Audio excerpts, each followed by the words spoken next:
living through a golden age of the super saloon. The M5 is an absolute monster.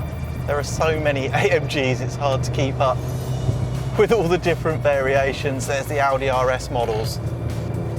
But for me, the latest generation of these super saloons, they've broadened the remit so much with adaptive dampers and all those other bits of technology that some of the rawness that made the proper super saloons so addictive, those early M5s, has been lost.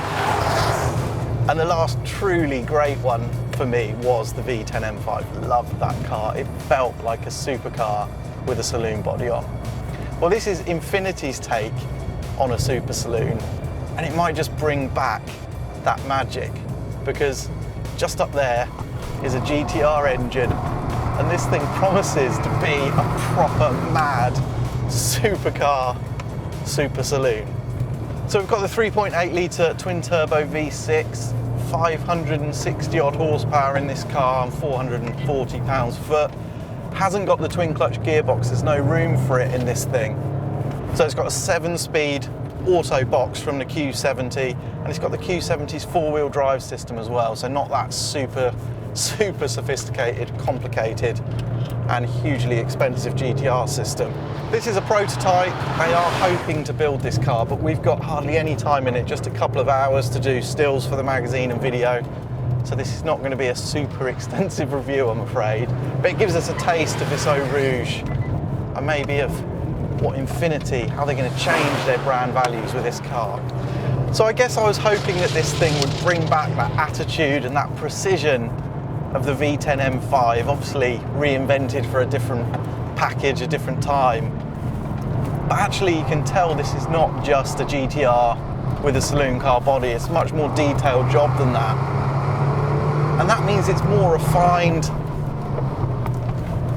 and it doesn't have that agility I was hoping for. Like I said, this is a prototype, and they're still toying with the formula, seeing what they're going to do in the final production car, which they hope to build.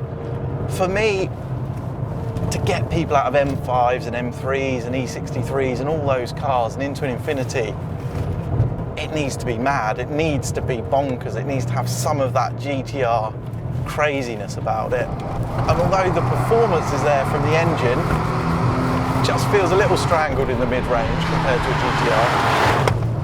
The handling balance is almost too safe. There's a bit of understeer. You can make it oversteer if you get on the power early enough, but this 4-wheel drive system lifted from the Q70 needs some work before it feels as exciting as the best of these super saloons is. Having said that, the high-speed balance of this car, the damping, it's got fixed-rate dampers at the moment. There probably will be switchable dampers in the final version, but these are sort of the sport setup of the final car, I guess.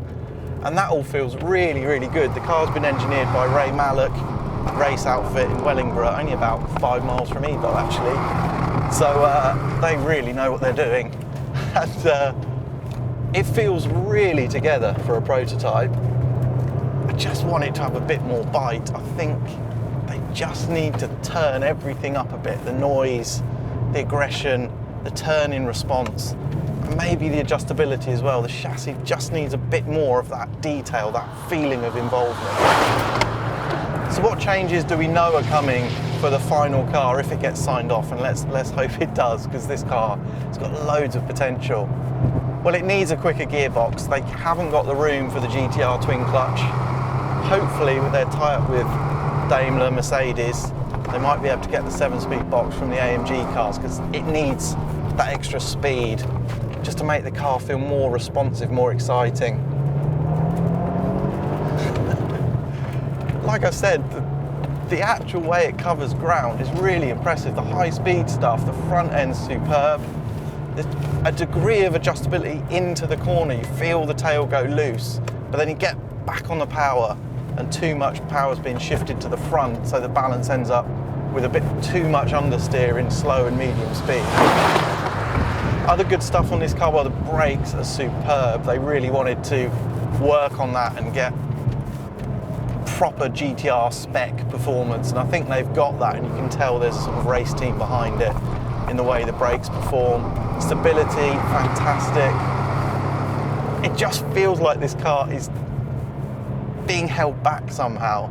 I think Infiniti need to find the bravery to just go for it with this car. This could be absolutely mega, and they need to set it free, let it do what it really has the potential to do.